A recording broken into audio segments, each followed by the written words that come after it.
Il ne vous aura pas échappé que la couleur de ma peau est noire et je peux le dire, je n'ai pas été contrôlé cette année non plus et je pense que beaucoup de personnes de ma couleur n'ont pas été contrôlées non plus.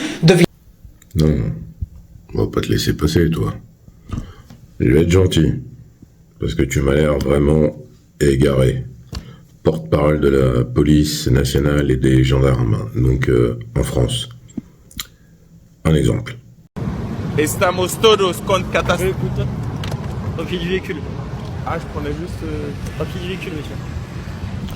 Si vous l'avez pas reconnu, cet acteur s'appelle Jimmy Jean-Louis, hein. C'est un Haïtien qui a quand même fait quelques films, des séries, voilà, peu importe la qualité, hein. Mais il a une certaine notoriété, il faut pas le nier. Jimmy Jean-Louis est devant l'Arc de Triomphe et fait une vidéo pour peut-être ses abonnés ou des amis, et un contrôle de police, comme ça, boum. À votre avis, pourquoi? Parce que il a un casque et c'est pas bien d'avoir un casque. Puis vous avez vu de la façon dont le policier arrive, très agressif, qui lui coupe comme ça le papier du véhicule, alors qu'il est à l'arrêt. Il roule même pas. Il est à l'arrêt, il fait une vidéo, c'est un touriste en fait. Mais est-ce que c'est parce qu'il est noir? Dites-le moi. Moi perso, je pense que c'est parce qu'il est noir qu'il se fait contrôler. Mais bon, on va reprendre sur l'autre. Là, j'ai mis un petit exemple. Hein. Devinez pourquoi? Je réponds à Madame Clémentine Autain, qui explique que c'est toujours au même, qui arrive des malheurs de contrôle et puis de toutes ces choses-là. Eh bien, parce que... Alors, c'est merveilleux d'être le porte-parole d'une forme de répression contre les gens à la peau noire, comme toi. Le défenseur des droits en France, en 2017, a remis un rapport au président de la République dans lequel il est écrit, vous pouvez les consulter, il est sur Internet, les individus à la peau noire ou d'origine maghrébine ont 20 fois plus de chances d'être contrôlés par la police nationale. L'association internationale Human Rights Watch, qui justement contrôle ce genre de choses et garde une vigilance accrue, a encore appuyé en 2020 et en 2022 en disant clairement qu'il n'était pas normal que quelqu'un qui soit noir ou maghrébin se fasse contrôler en permanence, quel que soit l'endroit. Vous êtes à Paris, dans les quartiers chics, vous allez être contrôlé par la police de manière récurrente. Mais même dans votre propre quartier, on va vous contrôler des fois, plusieurs fois dans la journée, sans aucune justification. L'article 78.1 et 78.2 du Code de procédure pénale encadre le contrôle d'identité. Cela veut dire qu'en fait, quand vous êtes contrôlé, il faut un motif, ou alors vous êtes dans une zone qui est propice au contrôle, une zone Vigipirate, une zone dans laquelle le procureur de la République a demandé avec une ordonnance des contrôles, simplement pour sécuriser la zone ou appuyer une présence policière. Mais en dehors de ce cadre-là, si vous n'avez pas commis de délit, si vous étiez en train de marcher, ou en voiture, ou peu importe, ou en vélo, on ne doit pas vous contrôler sans motif sérieux et légitime. Et après, j'ai même vu dans une émission quelqu'un qui disait qu'en fait c'était grâce au costume. Quand on portait un costume, par exemple si on était noir et qu'on portait un costume, on n'était pas contrôlé. Non. Costume, pas costume, cap, super-héros, Black Panther, ça fonctionnera pas. Faites le test, regardez un peu quand vous voyez des policiers contrôler une voiture, systématiquement vous allez remarquer que ce sont des noirs ou des maghrébins qui sont au volant. Ça, c'est un état de fait, on ne peut pas le nier. Donc là, dire que non, je réponds Madame Autain, moi on m'a pas contrôlé parce que je suis gentil et tout va bien. Alors, même si tu habites dans un village reculé, je ne sais où, c'est un état de fait. Quand tu es noir, tu te feras contrôler. Que tu aies une attitude ou pas, que tu aies un costume ou un survêtement, que tu sois habillé en bleu de travail, tu seras contrôlé parce que c'est une forme, en fait, de répression qui vise à stigmatiser les individus en fonction de leur origine et de leur couleur de peau, ce qui est totalement interdit par le Code de déontologie de la police nationale et aussi par la Déclaration universelle des droits de l'homme, que la France a édictée, n'est-ce pas? Mais on continue. Parce que je suis un citoyen qui se comporte tout à fait normalement, qui paye mes impôts, qui travaille, qui va, qui vient, qui respecte les forces de l'ordre, l'autorité, la loi. Le problème n'est pas dans la normalité du comportement. C'est pas parce que tu payes des impôts, que tu travailles, que tu vas, que tu viens, qu'en fait t'es pas contrôlé selon toi. C'est pas un critère en fait. C'est-à-dire que tout citoyen dans l'espace public a le droit d'aller et venir, ça fait partie des droits élémentaires de tout citoyen, de circuler librement. En plus, c'est humiliant un contrôle quand tu n'es pas, t'es pas habitué, ou même si tu l'es, t'as pas commis de délit, t'es là, par exemple, tu vas, je sais pas, acheter ta baguette, ou faire tes courses, ou te rendre un rendez-vous, peu importe, tu te fais contrôler. En plus, il y a un tutoiement, très souvent. Il y a les mains qui sont portées sur les poches, etc., ce qui est totalement interdit. Tout cela participe justement à cette stigmatisation, à cette discrimination latente. Néanmoins, là, ce que tu viens de dire, jeune fou comme Tanguy, n'est-ce pas, je travaille, je paye des impôts, c'est pas des justifications, en fait. Je le répète, qu'on travaille ou qu'on travaille pas, qu'on paye des impôts, qu'on paye pas des impôts, on n'a pas à se faire contrôler de manière illégale si c'est pas justifié. Et en plus, je rajoute, moi, je respecte les forces de l'ordre, mais est-ce que les forces de l'ordre respectent les gens? Je veux dire, vous dites à tous ces gilets jaunes qui ont été éborgnés, etc., alors qu'ils manifestaient, ou ceux qui ont manifesté pour la retraite, alors que la manifestation est un droit inscrit dans la Constitution. Le droit de manifester, je parle pas de casseurs, je parle pas de Black Bloc. Très bizarrement, ceux qui ont été éborgnés, le couple qui n'était même pas des Noirs en plus, ou des Maghrébins, qui ont été tabassés dans un Burger King par des CRS, que leur hiérarchie a couvert jusqu'au bout. À quel moment ça justifie de tabasser des gens comme ça? Vous savez, il y a la sommation, on va faire usage de la force, et après ils vous tabassent, parce que vous n'êtes pas dispersés, parce que vous êtes assis par terre pour manifester quelque chose. Mais non, je veux dire, il faut être conscient de ça. La police nationale est une force instituée au départ. Pourquoi? À ne pas confondre avec les gendarmes, par exemple, qui existent depuis bien plus longtemps. La gendarmerie, les gens d'armes, c'est-à-dire les gens armés, eux, étaient déployés sur le territoire afin d'assurer, entre guillemets, la sécurité sur les chemins, parce que les gens se faisaient dépouiller. Mais la police, en 1942, le 16 juillet, je l'ai écrit dans ce livre. Valordam, il est disponible dans ce livre, je l'ai bien écrit.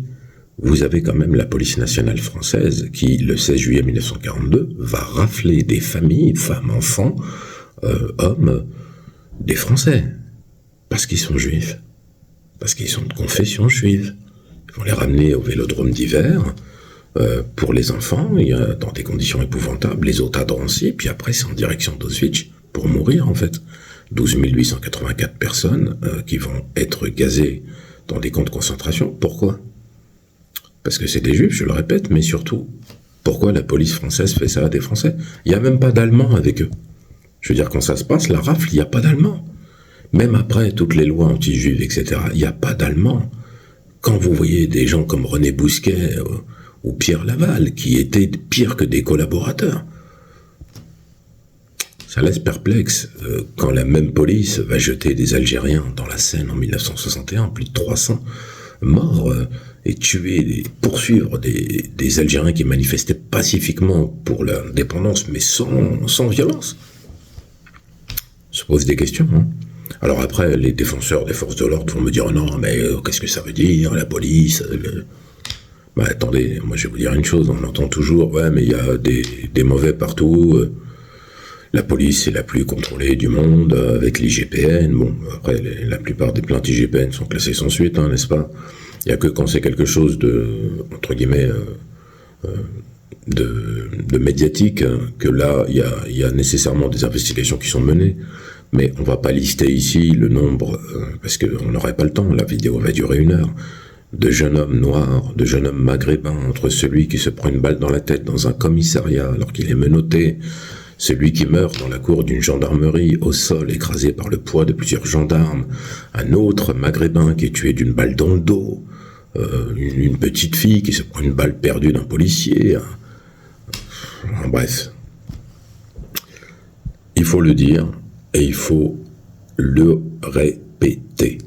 Quand on est noir ou maghrébin, on se fera contrôler, on se fera maltraiter par la police nationale, la gendarmerie aussi maintenant, parce que c'est plus la gendarmerie de l'époque. Maintenant, il y a une espèce de doctrine qui s'est installée. En plus, allez le vérifier, le recrutement dans la police nationale, il a baissé, mais de façon catastrophique. On recrute des fonctionnaires de police qui ont eu 7 sur 20 au concours, et qui sont très mal formés, pas du tout sensibilisés. Et je sais de quoi je parle. Donc du coup, qu'est-ce qu'on peut faire? Rien du tout, malheureusement, mais il faut le dénoncer. Il faut pas se mettre du côté, en fait, de ce genre de gars qui te dit non, mais moi je suis normal, je paye des impôts, les autres sont pas normaux, les autres payent pas d'impôts et respectent pas les forces de l'ordre. C'est de leur faute. Le policier me demande de m'arrêter, je m'arrête évidemment, je ne râle pas. Si jamais, évidemment, j'ai commis une infraction, je m'excuse en espérant qu'il ne me mette pas l'amende. C'est bien connu. Si tu t'excuses, le policier ou le gendarme, tout de suite, il dit quoi? Des excuses? Ah bah, je ne mets pas l'amende. Là, nous avons vraiment un syndrome psychologique de la soumission. Tu commets une infraction, tu t'arrêtes. Là, il y a un gendarme qui a été tué sur un refus d'obtempérer, paix à son âme. Quand ils sont comme ça dans l'exercice de leur devoir et qu'ils perdent la vie, bien sûr que c'est dramatique. Mais est-ce qu'on a une pensée pour cette jeune fille alors je crois qu'elle avait 17 ou 19 ans, qui a été tuée dans une voiture alors qu'elle connaît même pas le conducteur, dans une Clio, par les policiers à vélo, qu'on tirait une dizaine de fois parce qu'il s'est pas arrêté. Je sais pas.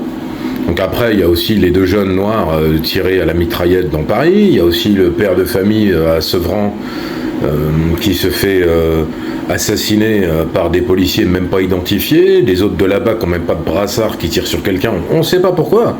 Donc en fait, ces histoires de je m'arrête, je m'excuse, pardon, j'ai rien fait, je me soumets, je me mets à genoux. Tu l'as dit toi-même, tu payes tes impôts. Alors si tu payes des impôts, tu payes ces policiers. Tu peux peut-être leur dire, écoutez, non, voilà, bon, j'ai commis une infraction, je la reconnais, néanmoins, elle n'est peut-être pas d'une gravité suffisamment conséquente pour me mettre une amende. T'as pas besoin de t'excuser ou de te mettre à genoux, hein. Et puis bon, tes propos sont encore une fois totalement désordonnés. Et puis même la façon que tu as parlé, c'est, je sais pas ce que tu prends en fait.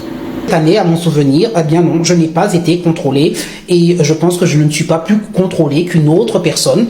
Je suis avant tout une personne et je crois que peu importe la couleur, ce qui compte, comme l'explique brillamment Sabrina Medjeber, ce qui compte, c'est votre comportement de citoyen, tout simplement. Je vous souhaite une bonne journée. Ouais, bonne journée aussi, hein. Dans le pays des bisounours où personne ne se fait contrôler parce qu'ils payent les impôts, qu'ils sont gentils et qu'ils ont des bons comportements de citoyens. Donc bah écoute, j'espère vraiment pour toi que ça t'arrivera pas. Et si ça t'arrive, bah, tu te rappelleras que tu as fait cette vidéo et tu te rappelleras que j'ai fait aussi celle-là pour rappeler que tu avais fait celle-là. Un peu compliqué, hein. Mais plus sérieusement. Les violences policières, il faut les dénoncer. Mais il faut surtout éduquer ces mêmes policiers au fait qu'aujourd'hui, en 2024, les Français, c'est pas tous des Blancs. Allez voir ce que disaient des policiers de Rouen, là, dans les groupes WhatsApp, où il y a un fonctionnaire de police noir qui les avait dénoncés, où il parle qui s'égorgent entre eux, après on vient, on finit, enfin, c'est des propos impossibles. Vous avez aussi un groupe Facebook avec plein de policiers néo-nazis, enfin, c'est quelque chose sur lequel il faut vraiment s'engager d'une façon publique, pas pour dire la police c'est que des violents et tout, parce que la police, bien sûr, la police secours, elle assiste des gens au quotidien, on remet pas ça en question. Le devoir de la police dans l'absolu, même s'ils raflaient des juifs et même si ils ont tué des Algériens, globalement la police aujourd'hui, on n'y rentre pas pour tuer des noirs ou des arabes, peut-être certains, hein. Mais ce que je veux dire, c'est que la police, pour cette remise en question, il faut la pointer. Et il faut arrêter d'être dans l'angélisme en disant « Oh, mais moi je sais quelle couleur je suis, donc j'ai pas de problème, on m'a pas contrôlé, je paye des impôts, je travaille. » Enfin bref, il fallait que je l'épingle. Merci de vous abonner, commenter, partager. Vous êtes de plus en plus nombreux à me suivre et ça me donne de la force. Et on continue. D'autres vidéos arrivent. Merci.